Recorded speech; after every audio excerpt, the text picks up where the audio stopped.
痕处种下了因果。时间的奈何，明明纠葛。倘若燃尽星火，总拱手天下如何？历历过往，唯有相思寄托。我念着你，深深寂寥，不眠中停泊。人间烟火，星河暗涌，沦陷于逆流转烟波。我念着你，三生石畔，奈何桥边过。看月色长夜，与你皎皎灼灼，一高楼忘我。看月色长夜，与你皎皎灼灼，一高楼忘我。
殿下，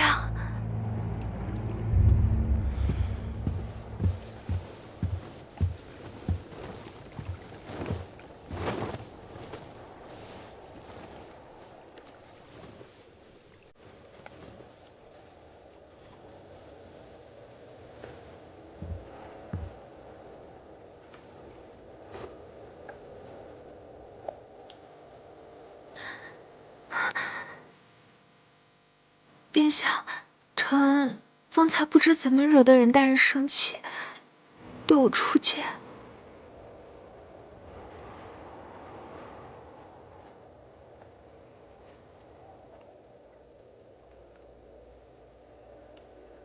你误会了承恩。我深知任安乐的为人，他不会随意出手伤人。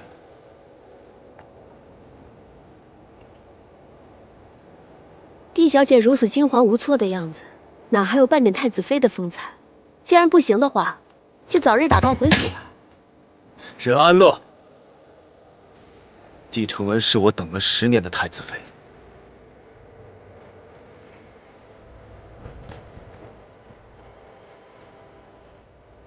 谁也无法改变我的心意，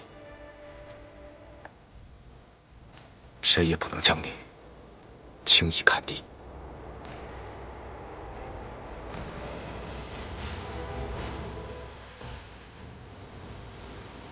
起立，站着。是。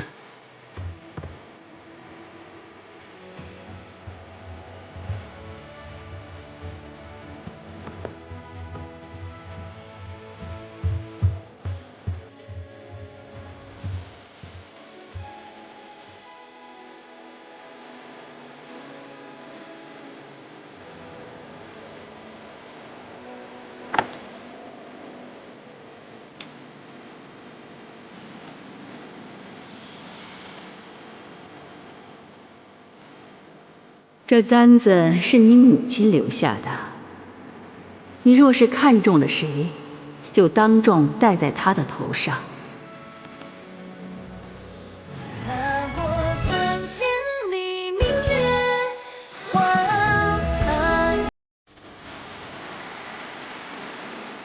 你是大晋太子，那我救了你，岂不是挣了个太子妃之位？我已有婚约，你非他不娶。 非他不娶。你不同于我见过的任何一名女子，你和子恩一样，都不会违背自己的心意或者。如果不是安乐如此贴心的话，太子殿下如何会忘了等了10年的弟子缘，移情于安乐呢？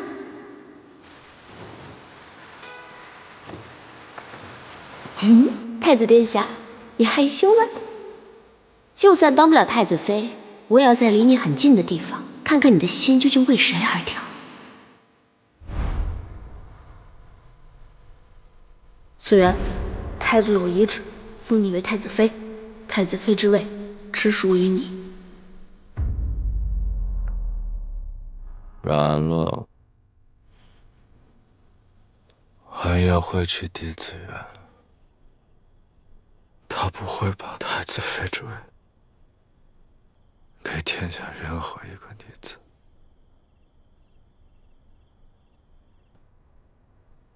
哪怕她对别人动了心。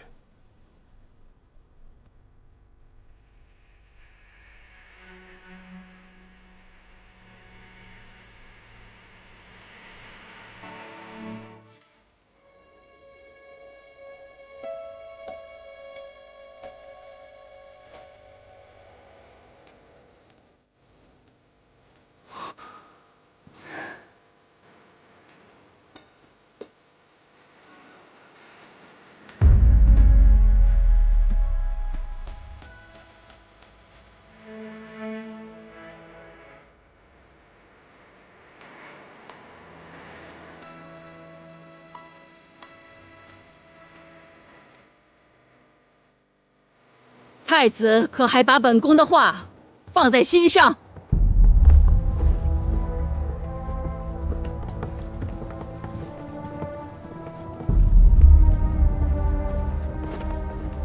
参见陛下，皇祖太后娘娘。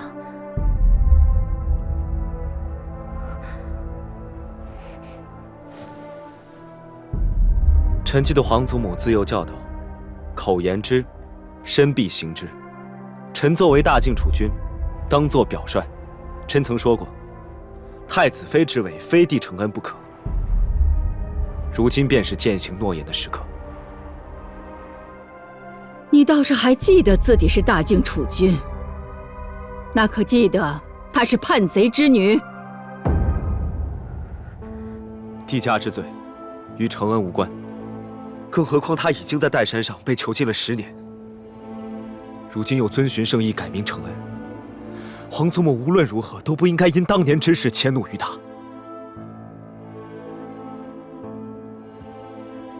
在我面前做小伏低，转头在这里耍弄心机，魅惑太子。好一个帝家后人！皇帝，还不快下令将这个狐媚赶出太子府！将太子妃之位许给承恩是我的意愿，也是先皇的遗诏。不知皇祖母为何要一直反对？竟然为了维护一个罪臣的后人，搬出先皇来诛哀家的心！皇帝，这就是你教出来的好太子？母后，您先消消气。朕听说帝承恩在岱山上时，每日抄写佛经，为你我祈福，而且入京后也算是乖顺恭敬，或许并不似您想的皇帝，难道你也将旧时忘得一干二净，被这个帝家女的花言巧语给蛊惑了吗？朕只是觉得太子大了，在丽妃这件事情上，他有他自己的想法，我们作为长辈，不应当过多干涉。你，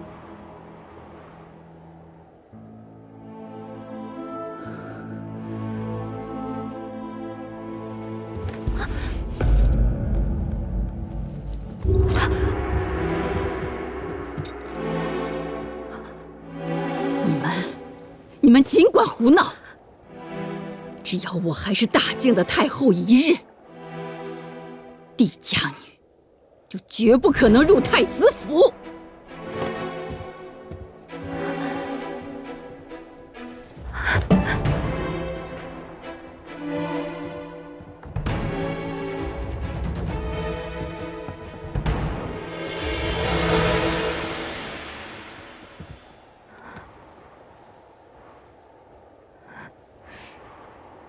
不管今夜有没有结果，这场宴席都是为你而设。太子妃之位，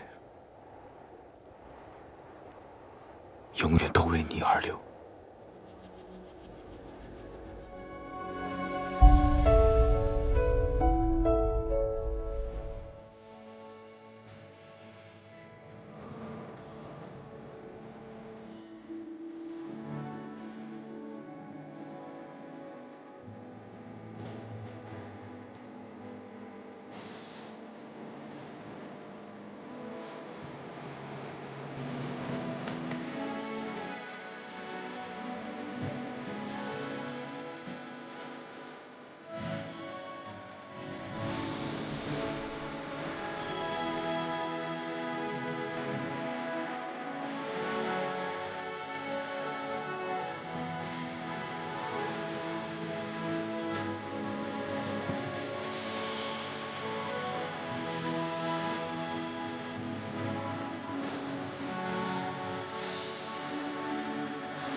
雪下这么大，还不走快一点？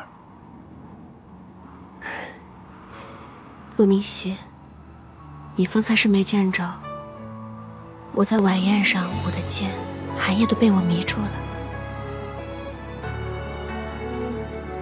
你现在哪里还有大理寺卿的气势？那可不是，我方才为难帝承恩的时候，气势非常足，所有人都被我给唬住了。我知道，你做任何事我从来都不担心。但是我问心有愧。对寒夜还是帝承恩？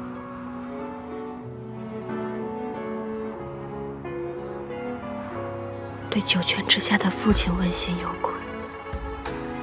寒夜拿出簪子那一刻，我竟还期待着他会将簪子别在我的发间。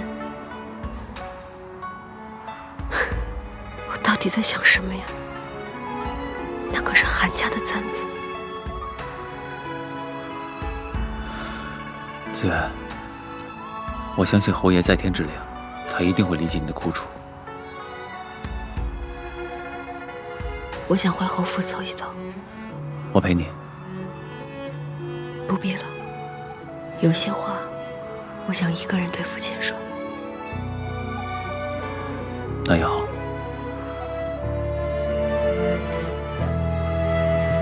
在着，将你的笑脸守望，终有别离，别遗忘。我为你抖落一身风雪，愿光为你停留。不谈风月，我陪着你把命运紧握。你是我年少久违的梦，微光轻轻了我。落子无悔，来世重逢如何记？江北，你看，好大的雪！等明天醒来，整个京城都会白茫茫一片，不会留下任何痕迹。你说这雪再下得大一点，能盖住靖安侯府门前的血迹吗？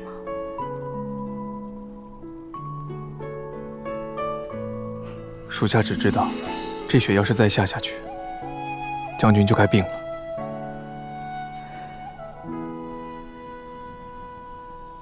您快进屋吧。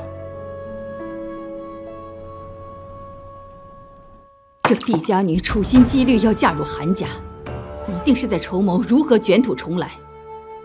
帝承恩入选太子妃，一是太子以太祖的遗诏相逼，二是我这个做父亲的，就算是费尽了心力，也无法阻止他，弃他而另娶，不得已，才只能迎其下山。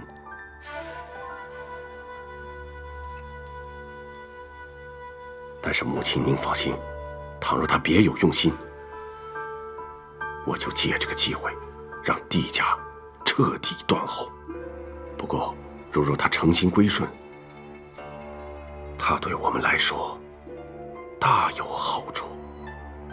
当年帝有您畏罪自尽，无法亲口向天下众人承认帝家的狼子野心，直到如今，帝家谋逆之事也无法完全堵住悠悠众口，所以儿子才将帝家孤女送往岱山，就是想让她彻底臣服于朕，让帝家彻底臣服于朕。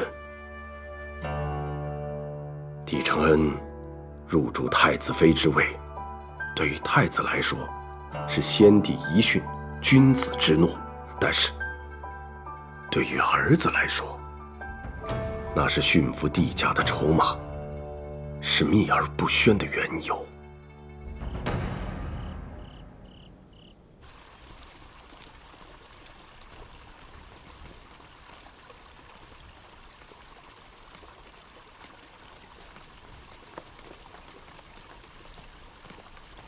小侯爷，站住！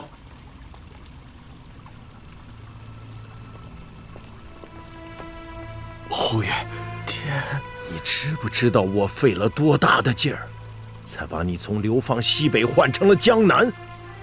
你偷回来做什么？说呀！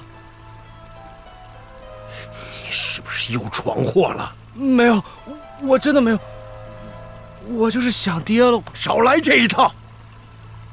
现在不说，东窗事发，没人救你。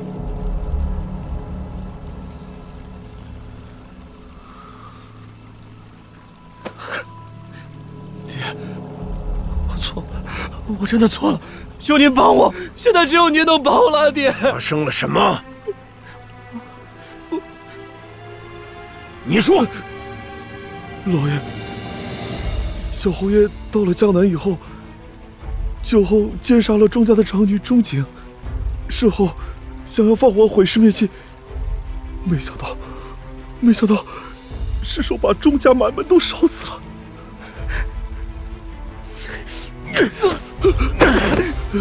爹，求求你救救我！你救救我！我只是喝醉了，一时糊涂啊！怎么全家怕都要受此牵连？老爷，你就饶了小侯爷吧。侯爷，如今瞒是瞒不过去了，不如替小侯爷找一个替罪羊。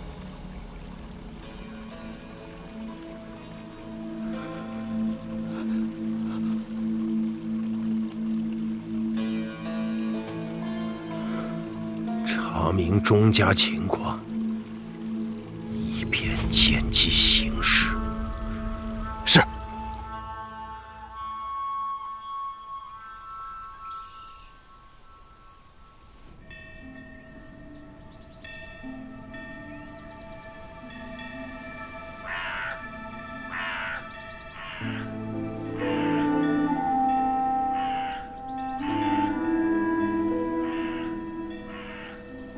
父亲，我在靖南隐姓埋名，做了10年水匪，终于又能正大光明的来这里祭拜您。我回来了，可偌大一个地家，只有我站在这里。那葬身庆南山下的8万将士，10年来他们因为莫须有的罪名，孤魂至今，难回故土。当年父亲以死明志，依旧换不回一个公道。如今让我们蒙受不白之冤的人，却坦然坐在皇位上，安享万人俯首，坐拥万里江山。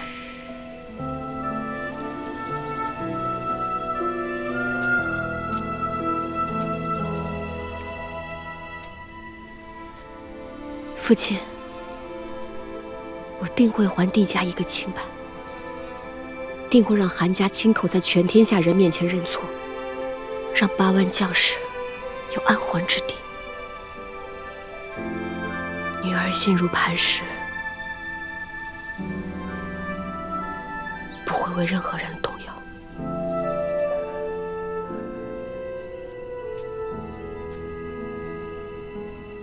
安乐，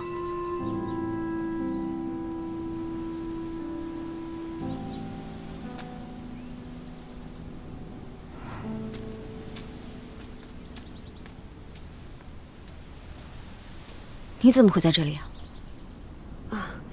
听闻选妃宴那日是靖安侯的忌日，我心中颇为感慨。靖安侯可是民间的传奇，我虽未见证过他生前的风采，但今日在此祭拜，也能聊表钦佩之情。传奇？是啊，帝家军骁勇善战，却在一夜之间倾覆。靖安侯作为统帅，没想到最终自尽身亡，还惨遭全族灭门。对这其中的缘由，民间众说纷纭。我对这样的传奇最感兴趣了。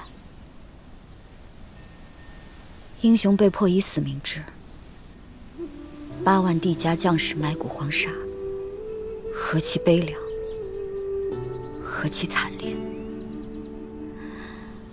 在后世却只得“传奇”2字寥寥概括，沦为众人茶余饭后的谈资。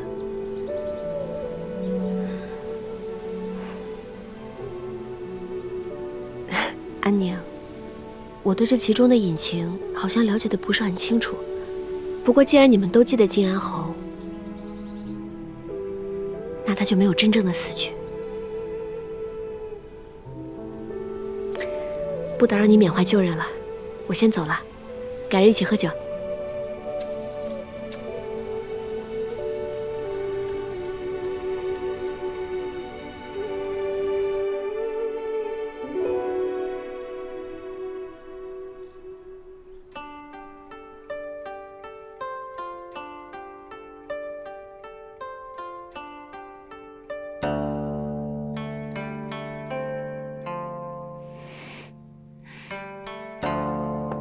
母亲，你没有看到那天晚上太子有多怜惜我，即便是太后发怒，他也要挡在我身前维护我。既然现在有太子殿下的保护，那你大可不必像以前一样谨小慎微，也是时候到靖安侯府走一趟了。我不去。虽然说我在选妃宴上得到了殿下的眷顾，却也成为了不少人的眼中钉。若此时去靖安侯府祭拜，那岂不是授人以柄？但是你可别忘了，让太子殿下怜惜的是你弟子元的身份。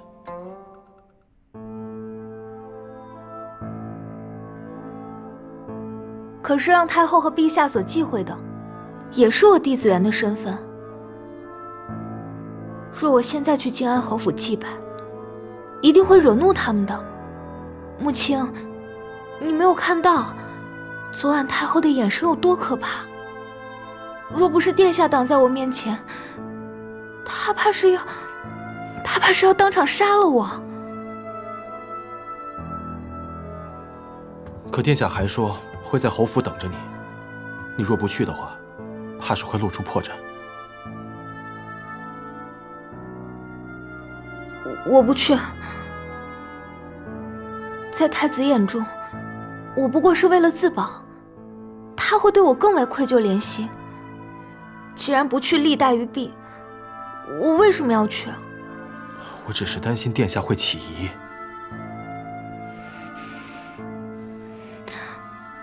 母亲，我知道，你都是为了我着想，但是你没有看到，昨晚太子殿下挡在我身前的眼神有多坚定。我相信，他是不会放弃我的。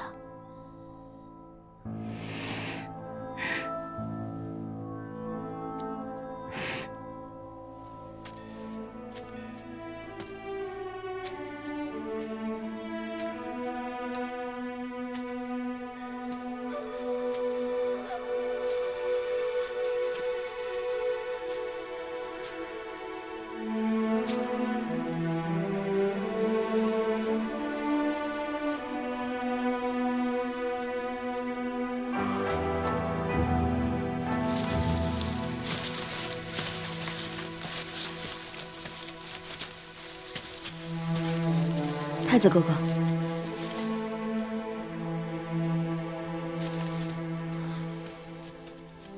靖安侯府破败萧条多年，终归不是我一时便能清扫干净的。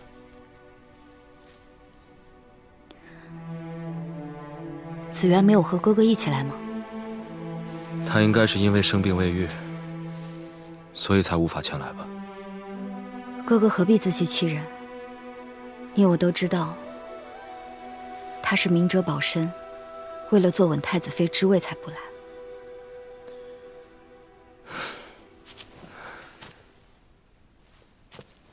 安宁，你不要怪他。皇祖母之前如此对他，他不来，也是人之常情。我没有怪他，我是怨恨我自己。更替靖安侯和整个帝家军感到悲凉。这样以为顶天立地的英雄，甚至得不到自己亲生女儿的一壶清酒祭拜。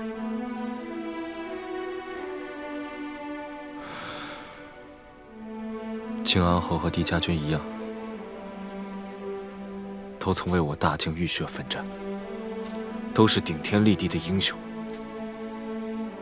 不过10年前的旧事，终归是因为帝家谋逆。安宁，你当年何其年幼，又何其无辜，这份愧疚，不应该由你来承担。我一点都不无辜，最无辜的是子渊。若是没有10年前的那场悲剧，子渊也不会变成今日的承恩，来见自己生父一面都不敢，都不能。哥哥，是韩家一手毁了子渊。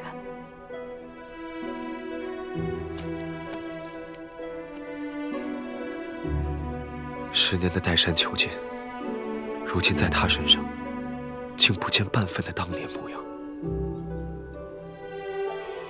我也很想念昔年的子渊。是啊，我也很想念当年的子渊。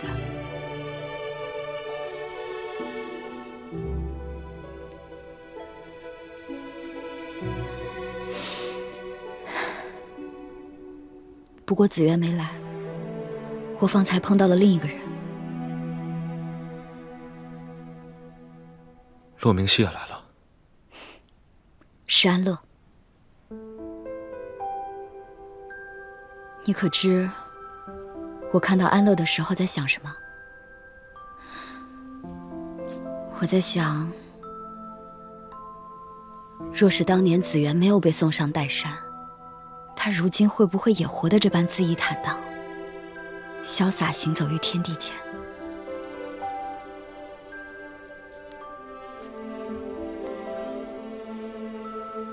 安乐。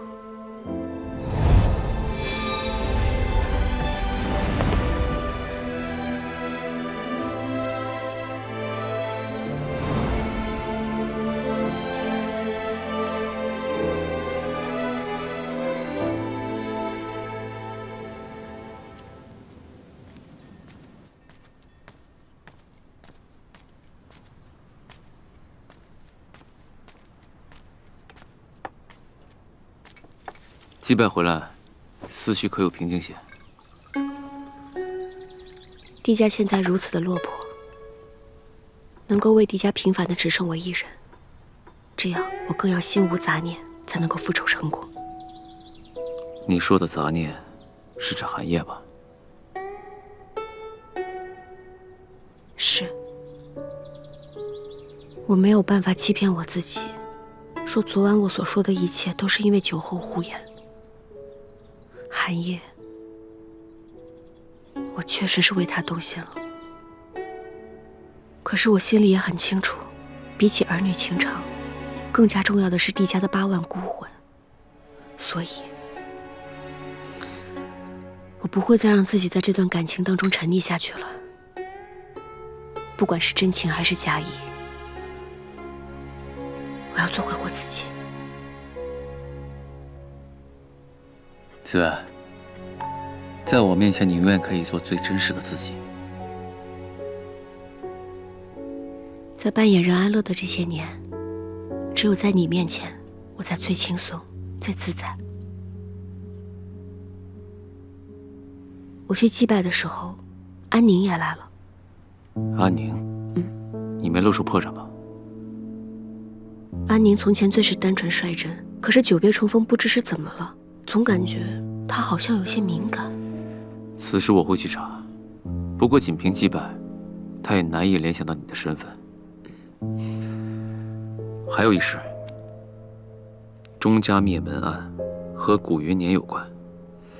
这阵子古云年表面低调，但暗地里却在搜寻一个叫做钟海的人。钟海，是他？没错，他就是我们一直找寻的帝家军幸存者。千月阁已经查明，他此前流落江南，又因水患走投无路，是钟家收留了他。他对钟家忠心耿耿，更可能是钟家灭门案唯一的证人。古云年想必正是因此要杀人灭口。钟海会成为我们扳倒古云年的关键。那我们一定要赶在古云年之前找到他。但若是他仍在江南，怕我们赶不及。眼下，我倒有个办法。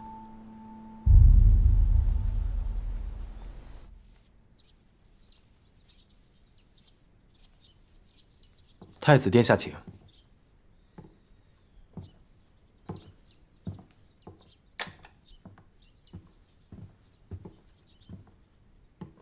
殿下，脸色不错，看起来身子都恢复了。小小风寒，有劳殿下挂念了。今早起来便无碍了。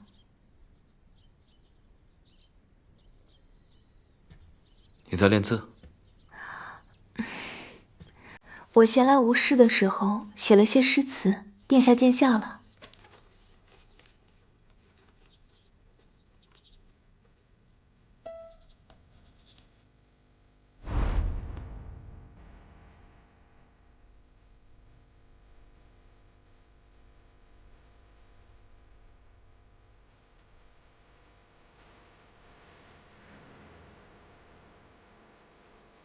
他的字还和小时候一样。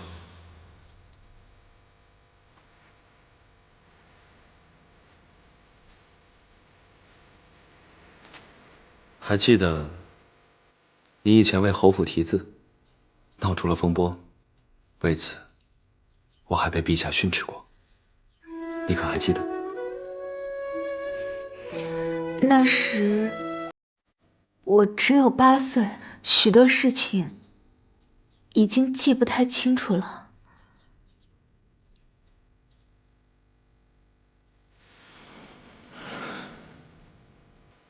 时候不早了，我该走了。殿下好不容易来一趟，不跟承恩多待一会儿吗？你病体初愈，要好好歇息。殿下，殿下啊！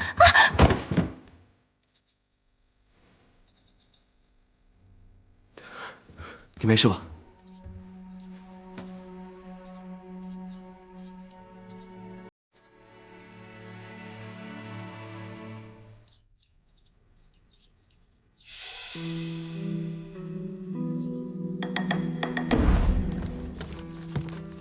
你看我写的，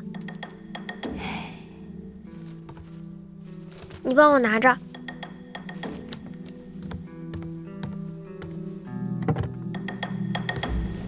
啊！子源，来，快让我看看。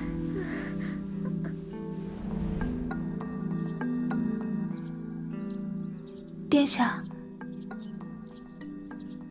殿下，您怎么了？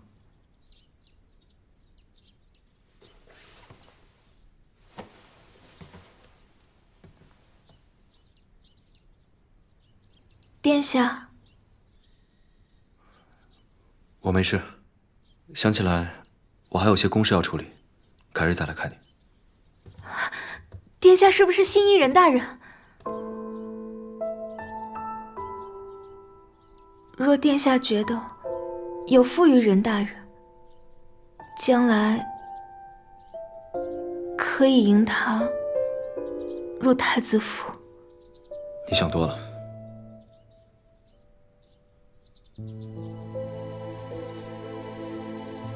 任安乐乃当朝重臣，国之柱石，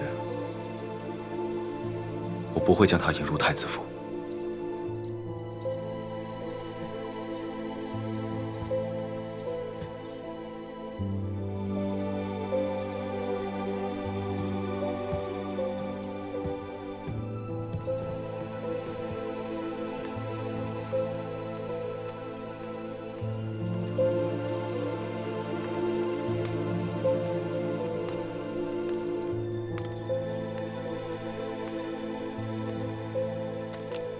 殿下，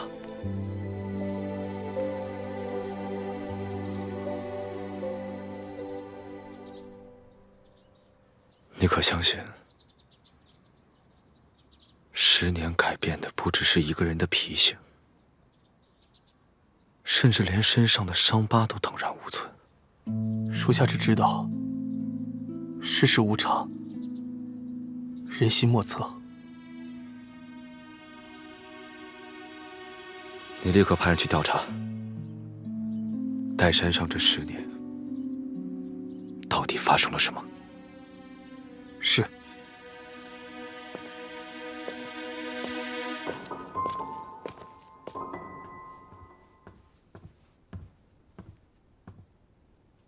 殿下已经走远了。母亲，我刚才是不是露出什么破绽了？殿下的眼神刚才分明有意，是不是我不记得以前的事情，让他起疑了？谁能对10年前的事情记忆分毫不差呢？殿下会体谅你的。寒夜，能回来守约的人只有我。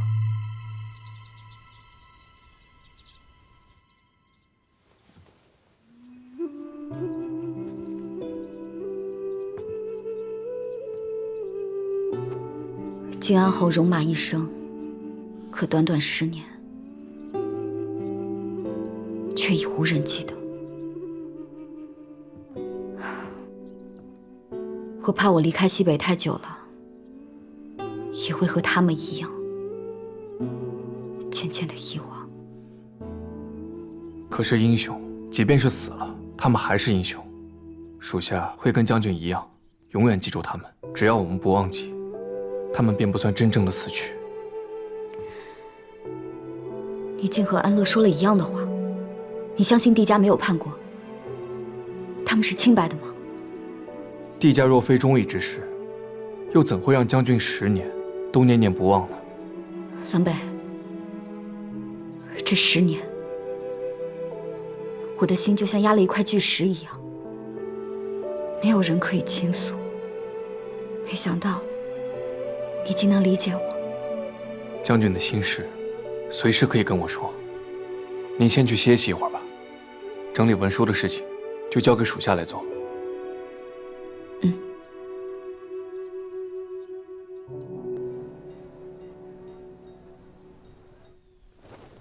早上才见过，现在又把我叫过来，你还越发记挂我了。找你过来，是有重要的事。我知道帝承恩的事，可是目前传来什么消息？帝承恩在寒夜面前露出了破绽。你还记得当年你在归恩阁题字时发生了何事？我7岁那年在归元阁题字，不小心从书房上面摔了下来，当时在肩膀处受了不轻的伤，虽是请了宫中最好的御医，但还是留下1道半寸的疤。韩仲远狠狠地训斥了韩烨，为此韩烨还在侯府照顾了我整整10天。如此说来，应该是韩烨发现了帝承恩身上没有这道疤。10年都过去了，再深的疤也会变淡，连我自己都有点不太记得，没想到他还记得很清楚。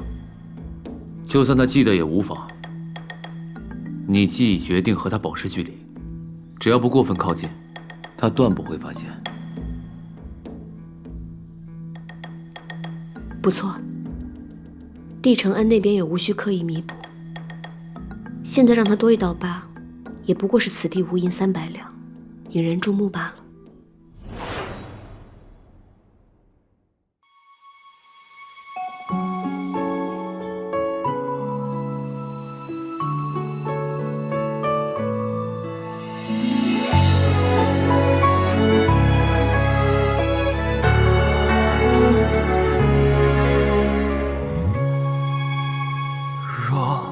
孤注一掷，这颗心怎能安放？倾我所有，猎起锋芒。你似心上月，只渴望不可念想。耗尽此生，又何妨？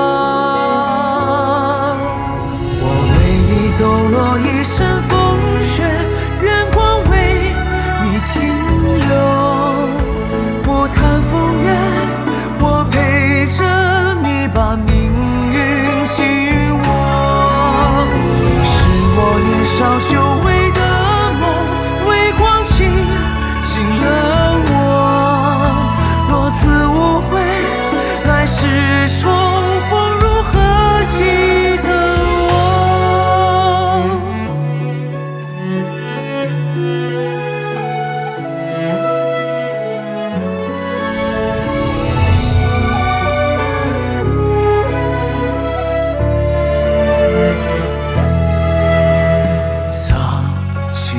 不舍，将你的笑脸守望，终有别离，别遗忘。我为你抖落一身风雪，愿光为你停留。不谈风月，我陪着你把